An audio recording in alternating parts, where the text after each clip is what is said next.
This is cerebral cinema. Movies of the mind. It was hot and still, an August night in the middle of April. But that didn't matter to the striptease dancer in the golden mask, because murder made her blood run cold the night the heat wave struck. From the pen of Raymond Chandler, outstanding author of crime fiction, comes his most famous character in The Adventures of Philip Marlowe.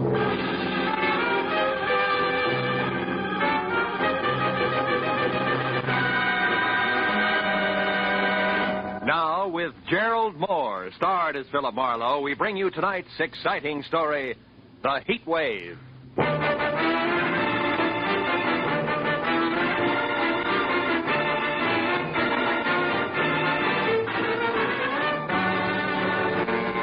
Spring was only 3 weeks old, but the sun bore down on Los Angeles with the middle of the summer vengeance. At noon, it was 102 in the shade, and by 3:30, with doors, window, and shirt collar all open as far as they would go, I still sweltered in the kind of heat that wilts both your clothes and your character, as I tried to make sense from the crisp words of a telegram I just received from one Karen Driscoll, Jr., no less, of Nob Hill, San Francisco. It told me to go to the Palace Theater, a burlesque house on Main Street, watch the performance of the featured dancer, get backstage, and take a close look at her face. Then meet the 7 o'clock plane from San Francisco and report what I'd seen to Miss Driscoll, Jr. It was a strange request coming from Nob Hill, but the enclosed $50 money order wasn't kidding, so I perspired my way down to the Palace Theater. There, instead of the usual 30 beautiful girls, 30 sign over the marquee, was a 50-foot gold banner that screamed, "The Heat Wave, who is she?" And the showcase cards that led to the box office were all a circle of question marks that centered a woman wearing a strange gold mask and little else. I bought a ticket and went inside in time for the tail end of the matinee. A baggy-pants comedian was just winding up a corny south-of-the-border routine as I sat down. But there was Manuel, my brother, Manuel Labor.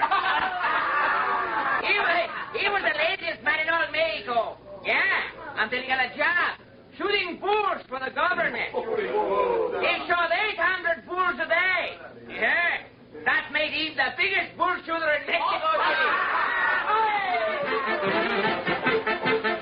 The comic kicked the crown out of an oversized sombrero in a hybrid hat dance and then galloped off into the wings. After reminding myself that I was here on business, I sat down again as a personality boy in brown flannel and a yellow shirt stepped into the spotlight with his arms raised. Ladies and gentlemen, you're now privileged to witness one of the most unusual and breathtaking spectacles ever presented on any stage. In a moment, you will see her, the woman of mystery, performing exotic rites to the pagan sun god of the Incas, exactly as they were performed 3,000 years ago in the strange temples of the Andes. But who is she? Who is this woman? And who knows what secrets lie behind her mask of gold? The Palace Theater presents the masked marvelous, the beautiful, the dazzling, the mysterious Heat Wave.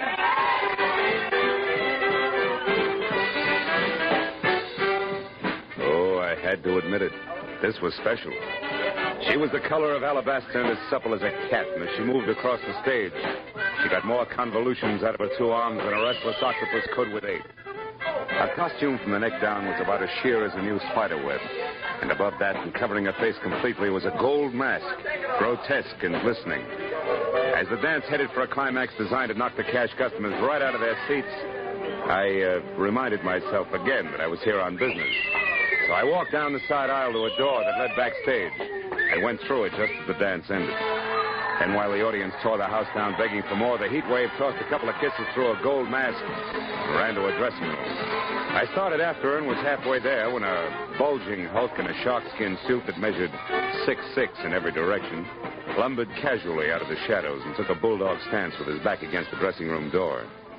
I started picking up fast ad-libs and was hot for a switch on the eager reporter gag when the baggy-pants comic slid up beside me.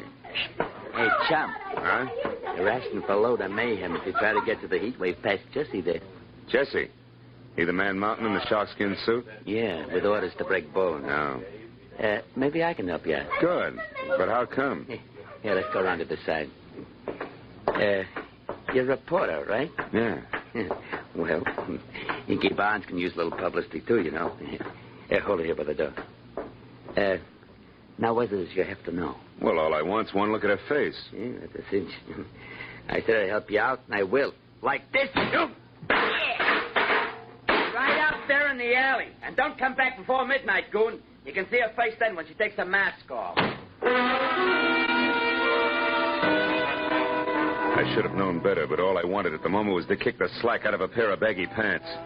So I bounced back up the steps, jerked the door open, and ran head-on into 3 square yards of sharkskin suit. It was Jesse.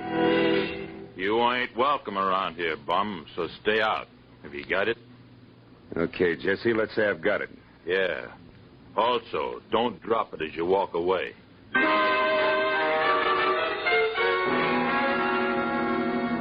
I was glad to remember that I had a client to meet at the airport. So in spite of the fact that the heat wave's face was still a well-kept secret behind a gold mask, I took Jesse's good advice and left.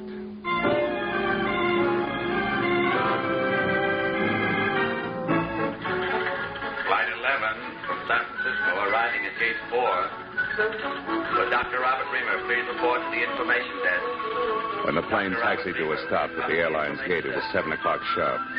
And as the passengers unloaded, a tall, sinuous brunette with arched eyebrows, an imperial gesture, and a hat that had kept some imaginative milliner out of the red for several months had to be Miss Karen Driscoll, Jr.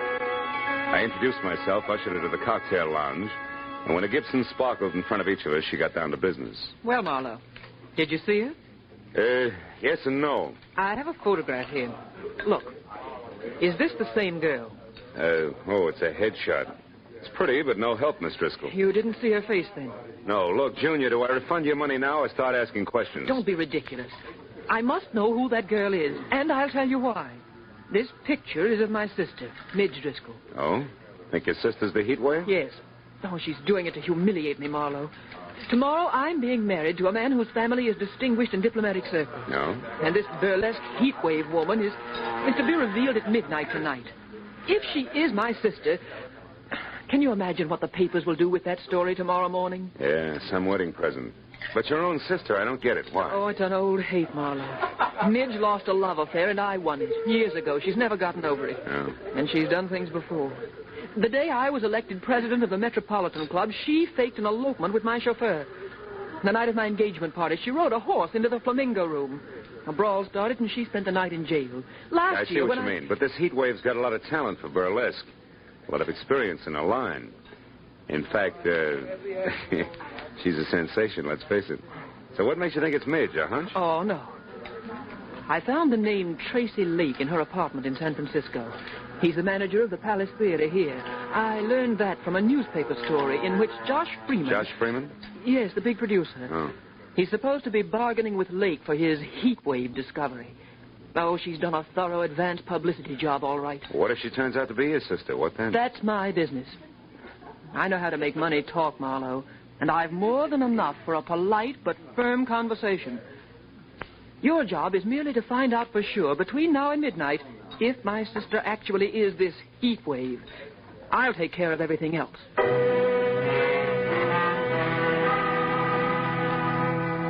Karen Driscoll, Jr. gave me her local phone number, then got up, cursed the hot night, bid me hurry, and summoned a taxi. All with a regal wave, one hand. And I was left to my own devices in something less than 5 hours to make them work in, so I drove back to the Palace Theater, which was stalling until midnight by showing a triple feature movie. Paid another admission and slipped backstage again. It was deserted except for 2 electricians tied up in pinochle under the switchboard light. The heat wave's dressing room was locked. Jessie was nowhere in sight, and I was about to leave again when I heard a familiar voice cooing into a dark note that turned out to be a phone booth. It was Hinky Barnes, the baggy pants comic. Beauty to the beautiful, you know. Hey, listen, baby. About that other deal, did you talk to her? She won't. You sure? Yeah. Yeah, well, look, I gotta talk to you. How about dinner? You can't? Well, I know you got things on your mind, but... Yeah, honey, I know you're tired. Well, okay. Don't worry, things are gonna be okay. You'll see. Bye-bye, baby. Hey, Hinky. Oh, you again. Yeah, that's right. That brings us up to date, even Steven. Now get this. First, I'm not a reporter. Second, I represent Josh Freeman's office. And third, I haven't got all night. You mean Josh Freeman, the big producer? Know any other Josh Freeman? I want to talk to Tracy Lake about the heat wave, but I want to see her before I talk. Is she here? No. She won't be back until the big midnight show. Where's Tracy, then? He's home. The Toppet House on in Wilshire. About 2 blocks down from Arthur Murray's. Hey, but listen, tell me something. Is Josh going to make a star out of her? With a talent like hers? What do you think, Yankee? I left Hinky with his mouth hanging open and the fire of ambition burning like an alcohol lamp in each eye as I drove out to the Toppet House on Wilshire. Leaning on the bell at Tracy Lake's apartment, I got ready to be a hard-hitting, practical-minded producer's right-hand man. Yeah, what is it? Tracy, my name's Marlowe out of Josh Freeman's office. Caught the Heat Waves Act this afternoon, willing to wrap her up and take her home right now. But not sight unseen. Who is she? Wait a minute. Huh? You say you're from Josh Freeman, Marlowe? That's right. And I got a blank check right here in my pocket. Authorized to fill it out unless you're completely unreasonable. I see. Well, now, look, Marlowe, this heat wave thing is going over 1,000% better than any of us expected. Yeah, I know. But you see... The price is high already, and the bids have only started to come in. Oh, excuse me. I just opened a bottle of Paul Masson over there. Help yourself, Marlowe. I'll be right back. A perfectly good telephone sat within an arm's reach of Lake. But instead he went down the hall to an extension and closed the door behind him. It was distinctly malpractice, but time was running out on me, so I picked up the phone and listened. Is Mr. Ridgely, the jeweler? Oh, yes. What is it, Ridgely? The bracelet you selected is ready now. We can deliver it immediately. Fine. It goes to Miss Nita LeVar, 44 Edgewood Terrace. Oh, enclose a card. Don't worry, darling. You're my real heat wave. Sign it, Tracy. Lovely, lovely. And the engagement ring? The sunburst? Yeah, that's for Miss LeVar, too. But deliver that to the theater at midnight. You got it? Yes, indeed, sir. Thank you. And congratulations. Tracy Lake and Nita LeVar. Who might she be? Sorry, Marlowe, a little personal business. Now, you were saying... Yeah. I was saying I can hand you a nice fat check if this mass marvelous is really okay. You're building up to quite a surprise, Tracy. You must have something. Yes. Indeed I have, old boy. Plenty. Yeah? I can't reveal the lady's name until midnight. All right. Play coy. What's her background? Has she got class? Class? Marlowe, you wouldn't believe it. Not blue book stuff. Society girl in burlesque? Why, anything's possible, Marlowe. Sure. She could even be from Nob Hill, huh? Yeah, like I said. Anything's possible, sure. Okay, Tracy, that's what I wanted to find out. See you after the unveiling, and you got a great night for it. Oh, Marlowe, I suppose Big Ed Peters is in on the deal as usual, along with Josh? Yeah, it's a regular Josh Freeman deal, just as usual. See you later, Tracy.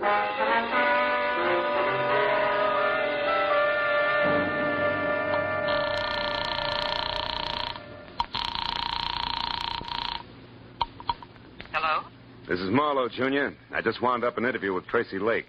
When I threw Nob Hill at him, he turned green. But it's not official yet. The odds are high that it's your sister Midge, all right, who's knocking him dead as the heat wave. I knew it. That horrible, vindictive little tramp.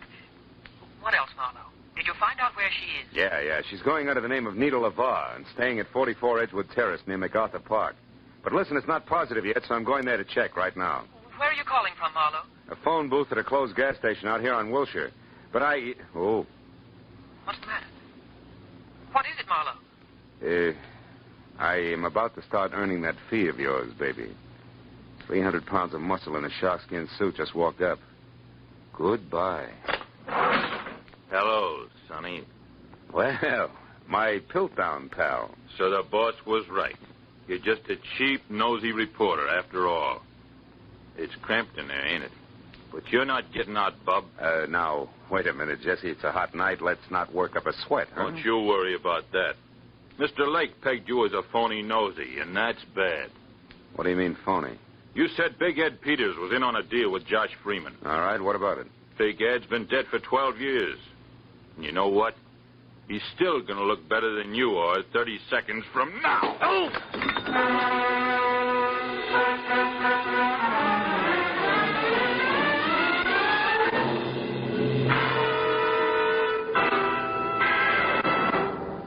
In just a moment, the second act of Philip Marlowe. But first, tomorrow night, in order of their appearance, you'll hear Joseph Cotton, Ozzie and Harriet, Jack Benny and his gang, Amos and Andy, Sam Spade, Lum and Abner, Helen Hayes, Eve Arden, and hold tight now, a special show with Bing Crosby, Bob Hope, Claudette Colbert, and Dinah Shore over most of these same CBS network stations.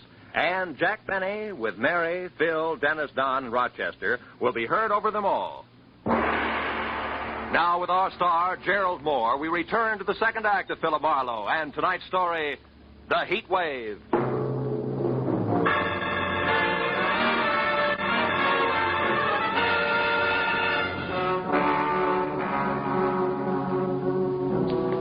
When the little man in big iron boots were kicking at the lining of my temples finally quit, and I dragged myself back up to the vertical, Gargantua was gone. And I was sure of only two things. Tracy Lake did not know that I was anything other than a nosy reporter, and second and more important, it was time for me to head for Edgewood Terrace and the lady known as Nita LeVar.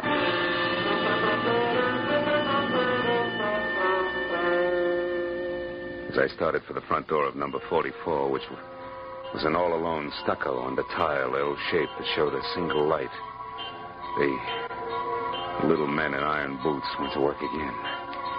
It reminded me that it might be healthier if I first found out exactly what was waiting behind the mat marked welcome.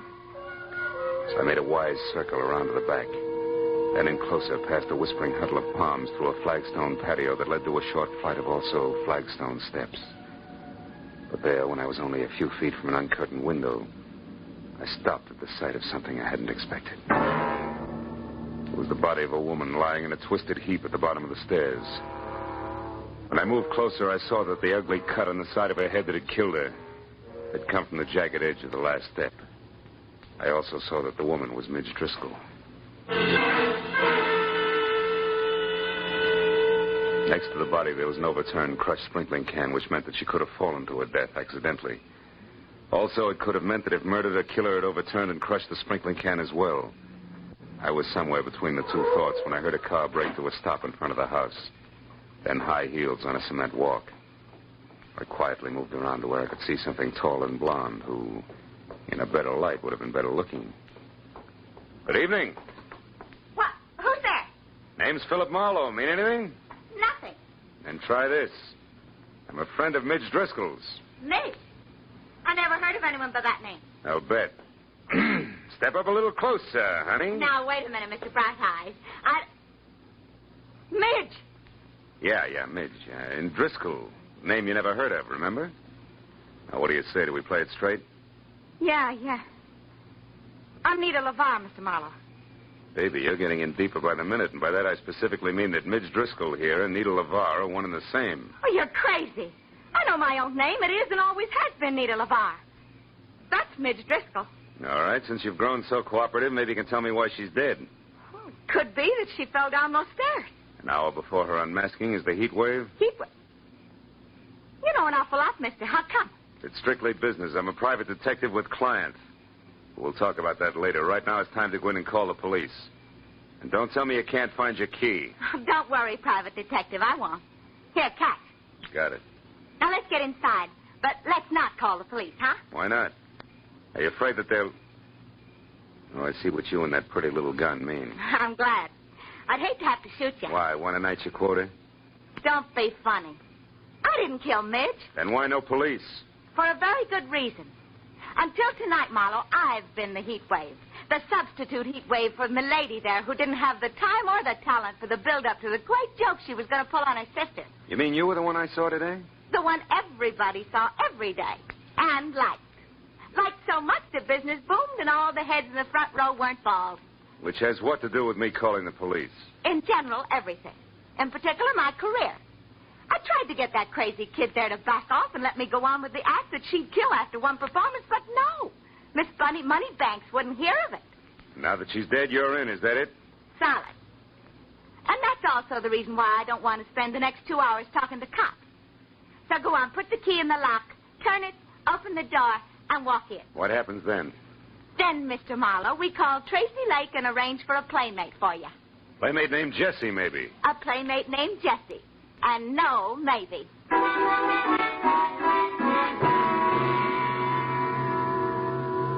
When we got inside, Nita LeVar, who handled the prisoner with the finesse of a Marine Guard detachment, took my gun, threw it across the room, put me into a faraway straight-back chair and got through to Tracy Lake without once taking her baby blue eyes off me. Then when she told the man she called darling all about Midge's death, which could have been for my benefit, she placed a rush order for the monster. After that, she hung up, sat down, lit a cigarette, and waited. But a second later, she was back on her feet. When I said that friend Jessie was fast, she said I should shut up and more. Listen, Marlowe, you do exactly as I say. Coming! Now stay right where you are and don't so much as open your mouth. Who is it? It's me, Nita. Hinky. Oh, good. Come on in, Hinky. Hello, Nita. Hi. I just happened to be going by, and since I knew it was Midge's night, I thought that... And never mind what you thought. Just come in and listen. It isn't Midge's night, Hinky. It's mine. And don't ask questions now. Here. Ooh, what's the gun for, Nita? What's the matter? A private detective, but public nuisance named Marlowe. Marlowe, a detective? Mm-hmm. You told me he was from Josh Freeman's office. Ah, he was lying. Now get this, Hinky. Midge Driscoll is out and back, dead. But why? I don't know why, and I care less. But Marlowe here is crazy for calling the cops, which would leave me at midnight doing my big number for the desk sergeant. Great. So use that gun, see, and hold him here until Jessie shows up, which should be any minute. Now goodbye, and be careful, Hinky. Come on, bright boy. Gentle soul, huh, Barnes? Never mind, Marlowe. Save the gab for Jesse. He's a great listener. I doubt if he'll give me the time, considering that I know it's an odds-on bet it'll be a couple of slugs in my belt buckle before he's even in the room. Jesse, kill you? Why would he do that? Because he works for Tracy Lake. And Tracy Lake has to kill me, Barnes. I know he's a murderer. Midge Driscoll was murdered? You sure of that? Just about. Doesn't figure any other way. Nita herself told me how much this chance means to her and how hard she tried to get Midge to back off. But Tracy, how does he tie in? 2 ways. The money he'll get out of the show continuing indefinitely, and better than that, the fact that he and Nita are going to be married. Those two get married? You're nuts, Marlowe. No, that's straight, Barnes. I know because I overheard Tracy talking to a jeweler about the ring he ordered. Now, you mind if I have a cigarette? Hey, Barnes, can I reach for a cigarette? Oh, yeah, okay. Hey, Marlowe, you sure of this? Everything you just said, I mean, about them getting married and all? Sure I am. Why, a little disgusted with your buddies? Yeah, a little. So as of right now, you can do as you want. I'm leaving. No, you're not, Mr. Barnes. Jesse, hey, Jesse, don't shoot. I won't, Mr. Barnes. Unless, of course, you or Buster try to get out of here. Oh, who, me, Jesse? Yeah. You were going to let Marlowe go, Mr. Barnes. I don't think Mr. Lake would like that. I'm sure he wouldn't, Jesse. So why don't you just save everyone a lot of time and start pulling that trigger?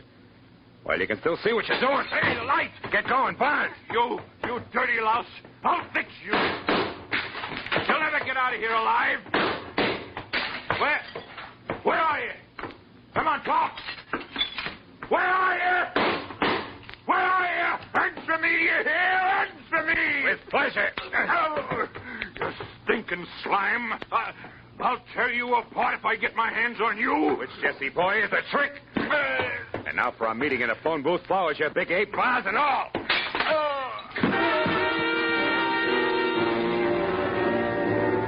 After I got some lights on and found my gun where Nita had tossed it when we first came in, I checked Jesse over once to make sure that he was neither dead nor too alive.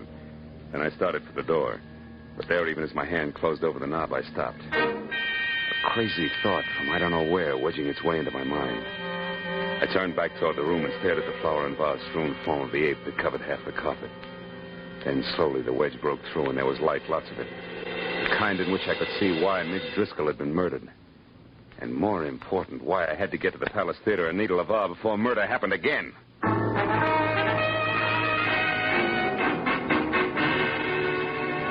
I lurched from the curb in front of Nita's at 20 minutes to 12. When I screeched to a stop downtown at the Palace without somehow hitting or being hit along the way, those 20 minutes were gone. And I was worried because midnight meant that Nita would already be on stage for the unmasking. I raced past the general at the door and then across the lobby and into the theater where I figured I could get down a side aisle to the wings. That was figuring wrong. Because fire laws notwithstanding, the place was strictly SRO and packed tighter than the 7th Game World Series. Between the backs of perspiring necks, I could see that Nita, who was across stage from Tracy Lake himself and in the center of a single spotlight that could have opened a supermarket, was still masked. So while I prayed that Lake, who was winding up his spiel, would think of bigger and better adjectives, I ran back to the lobby and around to a flight of stairs that led to the first balcony, where over on one side and near the railing, I found an old man who was daddy to a trio of baby spots, and the one giant that was on Nita. I shoved him aside just as Lake finished and the maestro took over.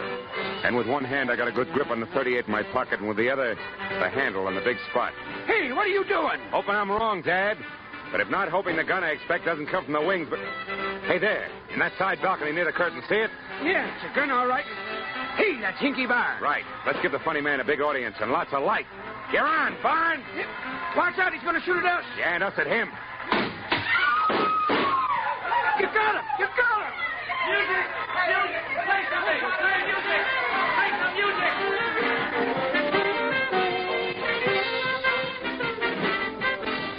It was 20 minutes of bedlam. Police, music, and 2 quick numbers by Nita LeVar, all of whose shaking was not routine.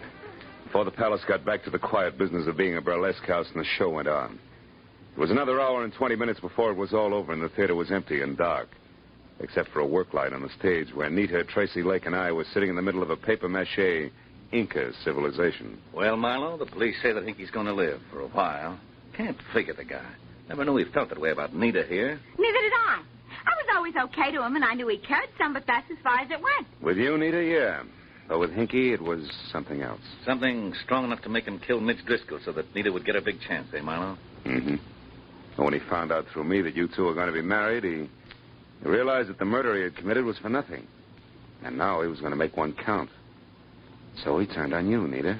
How did you find out in time to get to him before he could make a try for Nita? Yeah, the way the guy sagged when I said you were going to be married told me all I had to know. But it was cinched by the American beauties draped around Jessie. American beauties? Flowers? Yeah. See, I remembered a phone call Hinky made.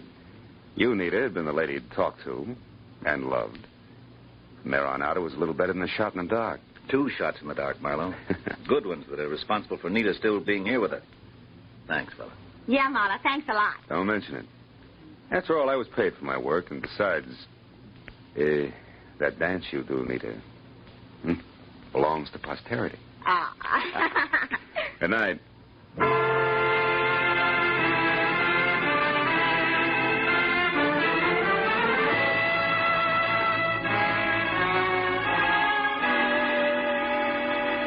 It was still hot in the city. I had no enthusiasm for further conversation, and a very sticky feeling from head to foot. So I took care of Karen Driscoll, Jr. in a fast telephone call and then pointed my car for my apartment. I couldn't help thinking of poor little Hinky Barnes, who brought laughter to everyone else, but could find no happiness for himself. He was like the man who went to see a doctor one day and said, "Doctor, I can't laugh anymore." And the doctor said, "Go and see Grok, the greatest clown of them all. If he can't make you laugh, there's no help for you." The man smiled and said, "Thank you, doctor. You see, I am Grok."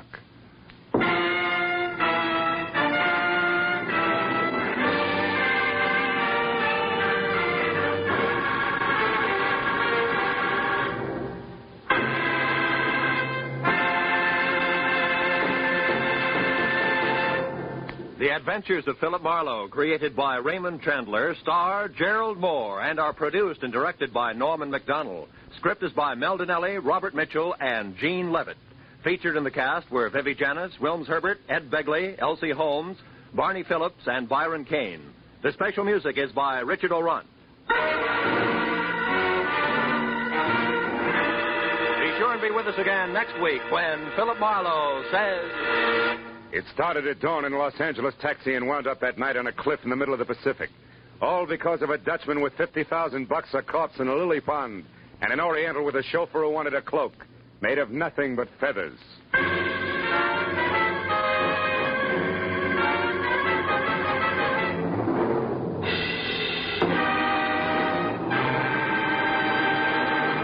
In just about an hour from now, $50,000, the biggest jackpot in radio history, will be waiting CBS listeners from coast to coast on the Sing It Again program over most of these same CBS network stations. This is Roy Rowan speaking. Now, stay tuned for Gangbusters, which follows immediately over most of these stations. This is CBS, the Columbia Broadcasting System. Cerebral Cinema hopes you have enjoyed this movie of the mind.